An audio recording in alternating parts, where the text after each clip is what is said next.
My guy. What's up, dude? What is going on, everybody, and welcome to the first episode of In the Cut. I'm your host, Joe Pavone. This is my boy, Joe.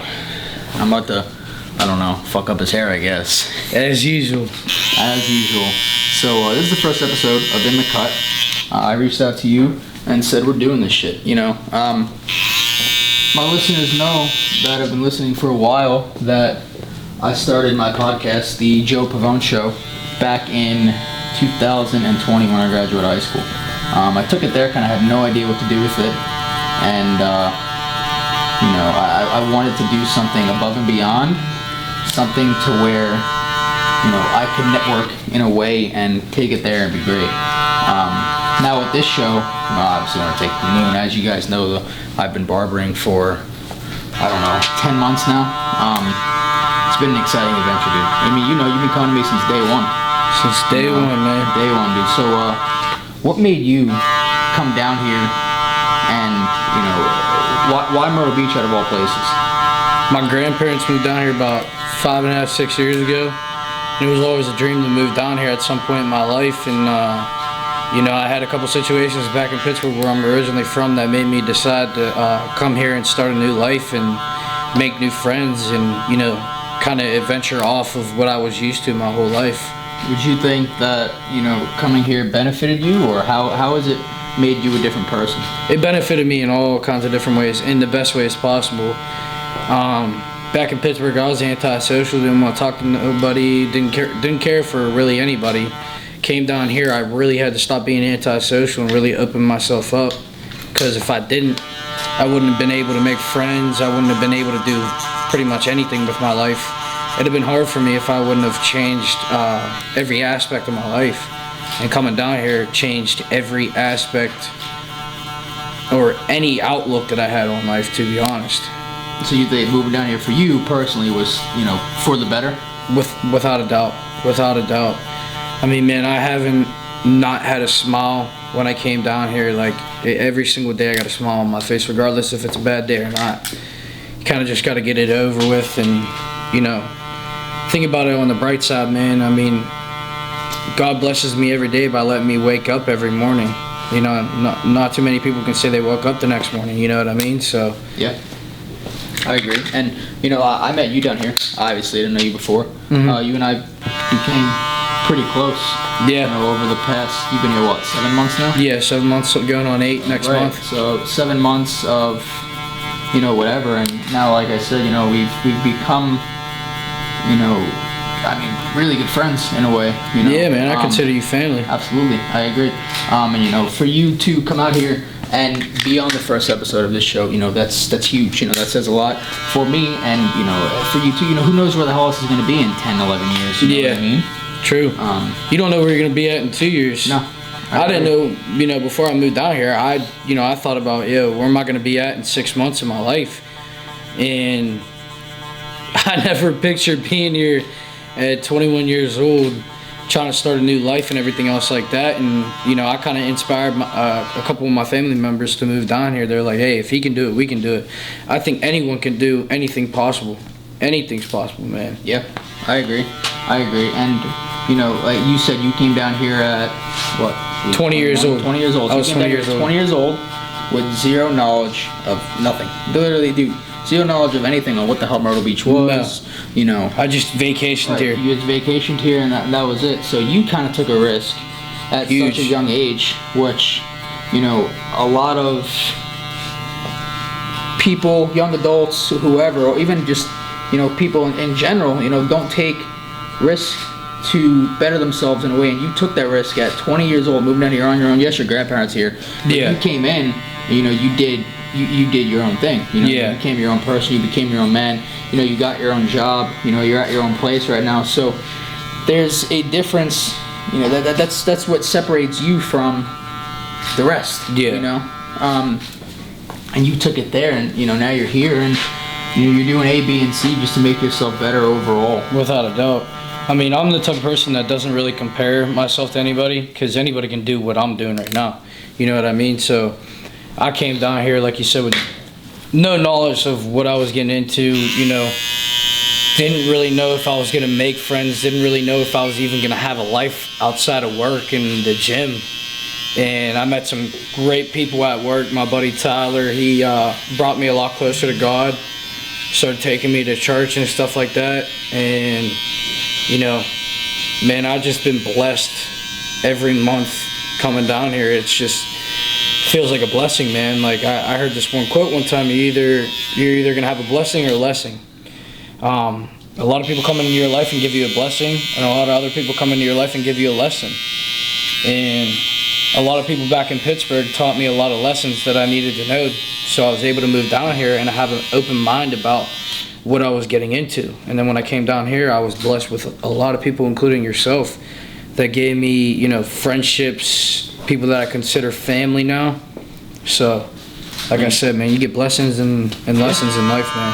I agree, and you got an opportunity coming down here. You got a huge opportunity.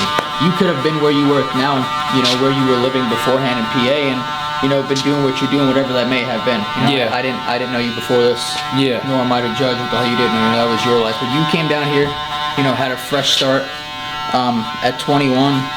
So now, why now?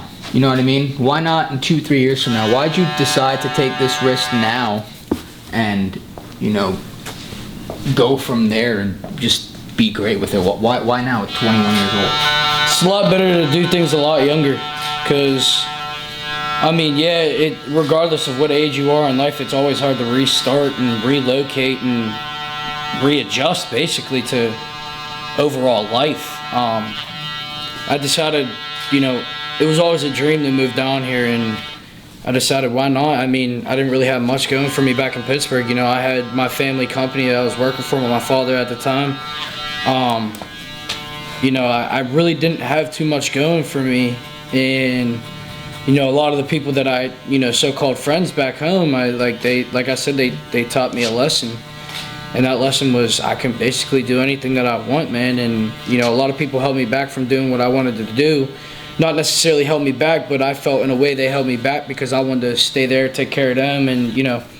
But everybody's in different positions in their life, man. And I decided, hey, I'm in a different position to the point where I'm able to take a chance, take a risk, leave the position that I'm in right now, relocate, readjust, and do everything all over again. And like I said, it's the best decision I ever made in my life, was to come down here at such a young age. Set myself up for the rest of my life, man. I really am. I agree. And I'm big believer in that. That's, you know, that's what it's about. It's about setting yourself up in an early age. It's about taking shit to another level. You know, I like to compare us to a lot of people our age. You know, there's 19, 18, 19, 20-year-olds doing A, B, and C in college. And, you know, they're taking it here, they're out partying, they're out drinking. I think your 20s, you know, you're supposed to build a foundation. Without a doubt. To, you know, do whatever now and then. I wouldn't say have fun later, but enjoy life later, you know? Yeah, without a doubt. I mean, you're either going to enjoy your 20s and party and stuff like that, or you're going to enjoy your 40s and party and stuff like that, and have kids and be like, all right, they're already of age of consent, so they can do whatever they want. Now's my time to enjoy the rest of my life. I set myself up to the point where I'm able to just do whatever I want in my late 40s. And well, I think, you know, I mean, you could look at it like that too, but the way I also look at it, like, dude, is, you know, there's people out there, they work, and then set themselves up. Like, you can have a fucking, you know, you and I can be workaholics up until we're like 40, 50 and then retire. But, like, it's not even just about work, and then retire. It's about enjoy, you know, enjoy what you do. Without a doubt. Make an impact on everybody that you've came across. Right, of course. And, you know, it's more, there's so much more to life than just, you know, working. Yeah. And a lot of people are stuck in, you know, I call it, it's the rat race, the matrix, whatever the fuck you want to call it, of life, and just everyone's majority of it. I'm not really calling anybody out because everybody's definition of success is different. Yeah, without a doubt. Your definition of success could be raising a family, having a wife, and having kids. That's you know, my definition of success. Which is completely fine. But you get others out there that have this idea and this definition of what life is, and I'm not saying your definition of life is right or wrong, but you have to know, I guess, how to create an equal balance between you and then people around you. right? Because you can be so caught up in whatever in life, whether that's work, family, you know, kids got sports. Not saying I got kids because I don't know what the fuck that's like, but you know, things come up in life, and you got to figure out how to create that equal balance between you and your life. You know, I was listening to something the other day. Shout out to Mike on the YNK podcast. From with Mike, he's a music artist. I will eat, sleep, breathe this shit until the day I die, just because of the way he presents himself and preaches to himself. You know, he told us, he read in this book, I forgot what book it was. It might be a book. It might have been, it's either the 4 Agreements or it was the 7 Spiritual Laws of Success. I don't know, regardless. But in the book, it stated that we are the ones behind our mind. We are not our mind. You know, you have to learn how to control your emotions, learn how to control you as a human being, because at the end of the day, you know, there's so much more to this than just being alive. You know, of course, super, super, super grateful for being alive. But at the same point in time, there's more to it than just have fun. You know? And the reason why I'm saying what I'm saying is because you have to know your intuition in a way. You know, you have to figure out your intuition. Not everybody knows their intuition, because that's for us to figure out. Not everybody knows their purpose. You know, we all get dropped on this earth, bro, basically free fall from the fucking sky with zero idea of what the hell's going on. You know, so who the hell are we to say they're wrong for partying? Who the hell are they to say we're wrong for doing what we're doing now? But I think you have to create an equal balance between having fun and working, and there's just ways of doing things, and you create yourself up. Life is all about balance, man. Life is all, absolutely. It's all 100%. About balance. You got to balance out work life, personal life, whatever the hell else you do in your life. Like, for say the gym, like we go to the gym, you got to balance all of those out, and then still be able to have personal time, man. And not a lot of people understand that. A lot of people don't give themselves personal time, man. Like I take a lot of Sundays and I self-reflect. I write down, you know, what I did that week and what I want to pursue the next week, and what I can improve in the next month to 6 months. What can I improve? You write down goals every 6 months. Once those 6 months are up, you reflect on those. You have a 6-month review, okay? After those 6 months are up, you check off what you have accomplished and what you still want to accomplish, and let those goals follow up on the next 6 months. So how do you, on your goals, you know, because I do something similar, except I don't write my goals down, which I used to, which helps out a lot. You know, you've heard a lot of successful people say it. Steve Harvey's one of them. He writes all his goals down. Hell of a guy. Yeah, he very is. He's just one example, but what does writing your goals down for you do, and how does that help you propel yourself in a different direction from everybody else? It's written down. I go back and look at it and say, okay, you know, make a few notes on how to improve those goals to actually get to that point. I just self-reflected yesterday. I did about 4 or 5 pages of just writing down, because I was going through it, man. Like, you know, mentally I just wasn't in the right place yesterday. And once you're going through that kind of stuff, sit back and say, all right, I'm still here. I'm all right. Let's write this shit down. Let it all go. And once you write that shit down, man, it's almost like a coping mechanism. Once you write that shit down, it kind of lets some steam off your back, lets the weight off your shoulders, and you can kind of just let it go and move on from it. You know what I mean? You know, whether it be from stuff from the past or stuff from, you know, a couple days ago or even that day. Sit back, self-reflect, you know, really understand why you're thinking about that and what you can improve to not think about that. And just, like I said, let it go, man. So, yes, I agree, 110%. Now, you said writing down what you're going to do. So you journal as well, other than writing goals. Yes. So you write down goals, and you write down what you're going through, things you've experienced, things you've done, things you've said. You know, because each day, you know, we have a different choice. You have a choice to do A, B, or C. You know, there's multiple choices to do whatever the fuck you want. You know, it's life. Now, what did writing those goals, what did writing down those experiences do for you to help get it off your chest? Without a doubt. Yeah. Without a doubt. I mean, it makes me rethink, you know, the things that I've done and the things that I will do, and like I said, the goals in general. Right. Well, now would you say, because one thing for me as a 21-year-old dude is I got goals of mine too. I'm not gonna lie to you and say I'm there every day, because I don't. You know, I truthfully don't. I have them up here. I think about it every fucking day. Yeah, I mean, I do the same thing, man. I think about it, but just watching podcasts, listening to podcasts and stuff like that, it just makes you rethink why writing it down is a little bit more beneficial. And in my opinion, writing it down, I can go back and read exactly how I was feeling that day, or the goals that I wanted to hit that week or in the next 5 years, or whatever the case may be. I can really go back and sit there and smile and say, okay, I was feeling that type of way that day, and now look where I'm at now. Like, I don't even think about that shit no more. Like, it's written down right here. Yeah, that's how I felt that day, but I don't feel like that no more. You know what I mean? It's kind of like you're your own therapist, like you said earlier. You need to be able to control your own mind. If you can't control your own mind, you're going to go batshit crazy. You're dead in water. Yeah. You're fucked. I've learned that, I guess the hard way you can say. About a year ago, a little over a year ago, I lost my grandfather, which you know. I was very, very close to him. And at that time, I was also dealing with a really, really bad breakup. So for me, I went through, I wouldn't say it wasn't a state of depression, because, like I said, a lot of depression, yes, it's real, 110%. Without a doubt. It's definitely real, but it's how you perceive things. It's how your perspective is on things. Now, with that being said, I was using my emotions and my intuition as a negative thing, and I was like, fuck, man, losing my grandfather sucked. It was probably the worst experience I had in my entire life. I'm 21, and it's not gonna be the last. No. Losing that girl that I was with was a shitty fucking experience. I'm grateful now, because Yeah. I saw the outcome and what it really turned out to be.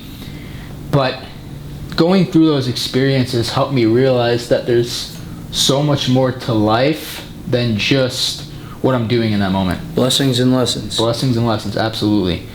Now, I got taught two things. I got taught blessings and I got taught lessons when I lost her and he passed. I got taught a lesson because I've lost people in my life, of course, family members, my great-grandfather, my great-grandmother, but they were in their 90s and it was kind of expected. Yeah. It's just like, when it's time to go, it's time to go. Yeah. My grandfather was 75 years old. So I took that energy and I took that emotion. I'm like, fuck, man. It was a hard state to be in. I want to say probably for a solid 8-9 months. I was like, fuck, I didn't know what to do. As you know, I was working back and forth for my parents at my parents' pizzeria, doing whatever they needed from me. I was basically helping my dad run the shop in a way, just doing whatever the hell I had to do to help him out.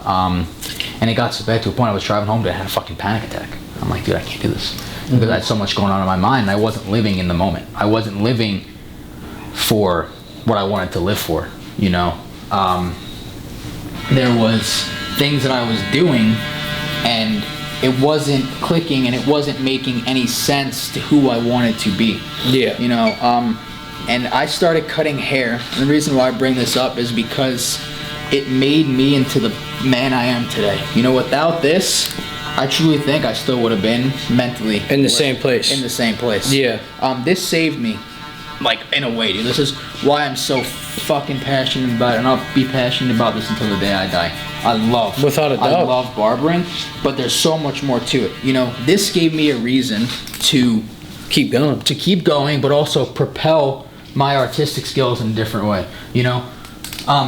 I have a knack for conversating. I love it. I love networking, as you can tell, or we wouldn't be doing a podcast. Yeah. I have a knack for all that, and I wanted to take barbering and just be great with it and see where it goes from there. Now, I believe you know my story. You know why I started cutting hair? Yeah. So I'm gonna tell you again. You know that I told you I lost my great-grandfather a little over a year ago now, and his dad was the barber, who I'm also named after. So there's a reason too. I have tradition. I have family reason to carry this on. It skipped 2 generations. It came back to me. Why? I don't know. Maybe because we got the same name. I don't know. There's more to it. I don't want to get into that at this given moment because it's a long story, and I've told you before, and I'll save it for a different day.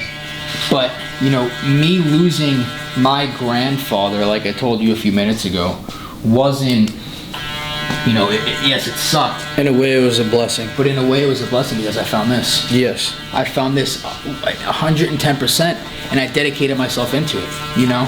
And, dude, I'd be a fool of myself to say that this didn't give me direction in life to where I wanted to go, because it has. This has given me so much direction in what I want to do and the man I want to be. Now it's a start. I've been cutting hair for 10 months. That's all I've been cutting hair for. You know, just 10 months of just hard work, grind, and dedication. And wherever the fuck it takes me, it takes me. You know, we're starting this podcast. I'm 21, you're 21. Two 21-year-old dudes, you know, bullshitting about whatever the fuck, I don't know, whatever 21-year-old dudes, right, life, whatever the hell we think about. But I don't know, man. I just want to take it so far and so beyond. And I see now me being in the game for 10 months, you know, yes, there's stuff I gotta work on. Absolutely. Always constantly learning. Everybody got shit to work on in life, but man. I also take it like, let's just fucking do this and see where it goes. Like, let's just do this and see where it goes. Because I know I have something to offer. Yeah. You know? Everybody has something to offer, whether they not want to go ahead and do it. That's completely and totally up to them, man. Like you were saying earlier, man, like you gotta take the chances that were given to you. You gotta take the blessings that were given to you. A lot of people won't take those chances or blessings, and they'll do absolutely nothing with them. And those are the people that will go nowhere in life. No offense, but that's just how it is. A lot of people think this shit's a handout, man. Life ain't no handout, man. You gotta get it. You gotta go out there and get it yourself sometimes, man. Because a lot of people aren't gonna be inside your circle. The only person that you got inside your circle is yourself. At the end of the day, man. I agree. And no one's gonna see the vision how you see it. Exactly. You go to bed. You go to bed by yourself. You wake up by yourself. You do a lot of things by yourself. If you realize at the end of the day that you only got yourself and you're okay with that, you're content with that, dude, the sky is the limit, man. Yep. The sky is the limit. I agree 110%. And like I said a second ago, no one else is giving your vision. Nah. You know, no one else is gonna put your reality on paper. You do it yourself. Yep. You know, when you go to bed at night and late to rest, there's no hard drive in your fucking brain that's putting the shit into your pillow like, okay, I'm just gonna do this shit one day. You know, you gotta do it now. Do it now. That's why I'm doing this. Bro, we came in here, I don't know, 20 minutes ago, 20 minutes ago, no idea what the fuck was going on. I literally said to you, I'm like, dude, how the fuck are we gonna start this? Yeah. You're like, I don't know, dude. You're like, just be natural, I guess. Just do it. And here we are. That's what I used to do with my other show, the Joe Grimm show. I just used to go in and I was just like, all right, this is what we're doing. I had, who was it? I believe it was Vic. It was Vic. He said to me, he's like, so do you got a list of questions you can ask me now? I'm like, dude, I said, I've never been more underprepared for this in my life. Like, I was prepared mentally, but I wasn't prepared physically when it came down to writing questions. Like, I knew stuff I wanted to say, but I kind of just went about it, and he was like, I like that. When you got something like this, like what we're doing right now, this shit has to come naturally. It's not, you can't sit there and cut my hair and, you know, play around with a notebook and be like, yeah, let me ask you this question, let me do this. This shit right now is going to come naturally, but when you sit down and like, in a podcast environment where you got a table, you got the mic set up, you got chairs set up, yeah, that's the time where you can have questions planned out. Yeah. That's the best environment for it. But something like this, man, where Vic went out and he went out and did his thing and got big off that shit, he didn't plan that shit out, man. He just asked basic questions and it took off from there, man. Yeah. Well, you know he's a big inspiration for me. He's a huge inspiration for me, man. When I was going through it, I seen his video this one time. He went up to this one dude that was from North Carolina as well. He went up to him. Obviously, he didn't give him a haircut at the time because he just got his haircut. Literally just had like a 9-minute conversation with him. Just bullshit, man. And I still go back and listen to that video.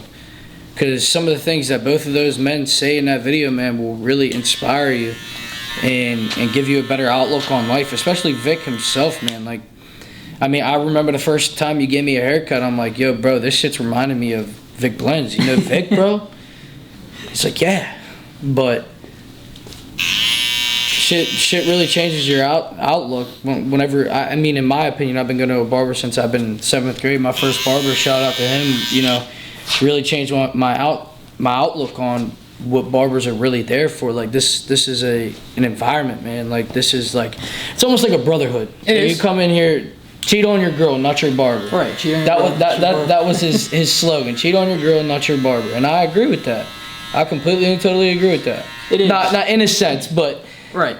It's like a brotherhood. You meet somebody, you become family, whatever the case may be. It's like having that barber. Every time you go in and you get your haircut from that barber again, it's like you got something new to say to him. You know, something else has been going on in the last week, 2 weeks, a month. You know what I mean? So. Mm-hmm. What's more than just a haircut? Yeah, I think I told you that since the beginning. You know, because I introduced,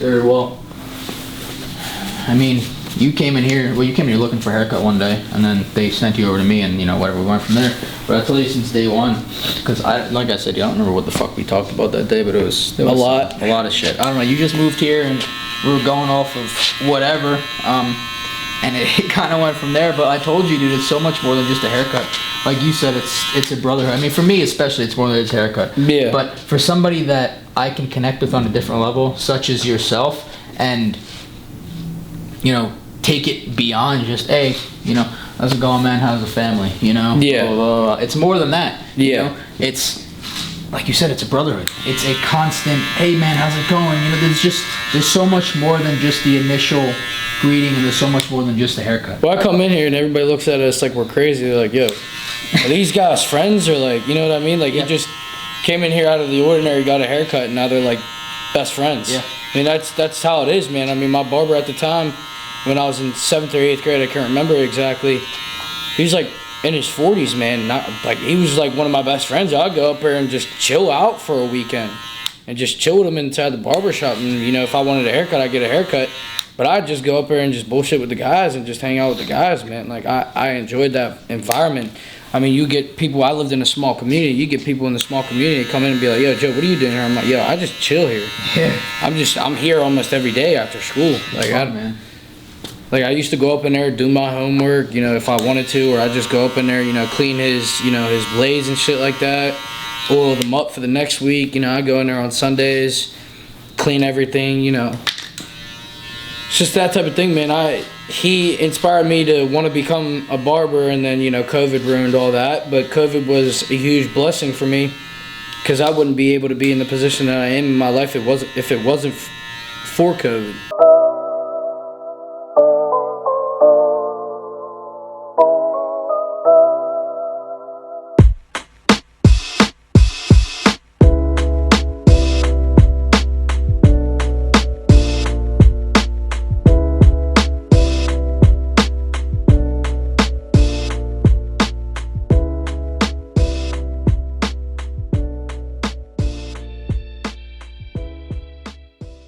I'm gonna be not the next Joe Rogan. I'm not gonna be the next Vic Blends. I'm gonna be the first Joe Pavone. You know what I mean? Well, technically the second if you count my great grandfather. But you know, the first Joe Pavone in this form of life. You know, I'm gonna take it there and be great with it.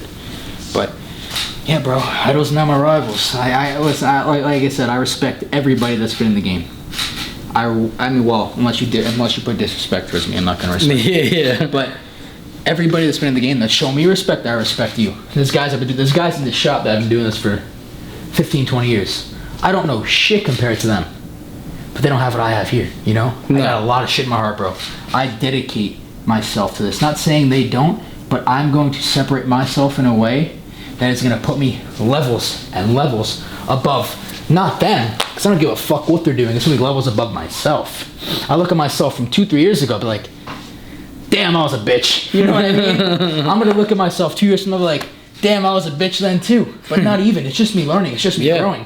I don't give a fuck who's doing what. I've never said anything to anybody. Like, I don't give a fuck if you want to go jump off a bridge, bro. I don't give a shit. Go start a podcast. I don't give a shit. Go start a YouTube channel. I usually don't give a shit because I'm doing my own thing.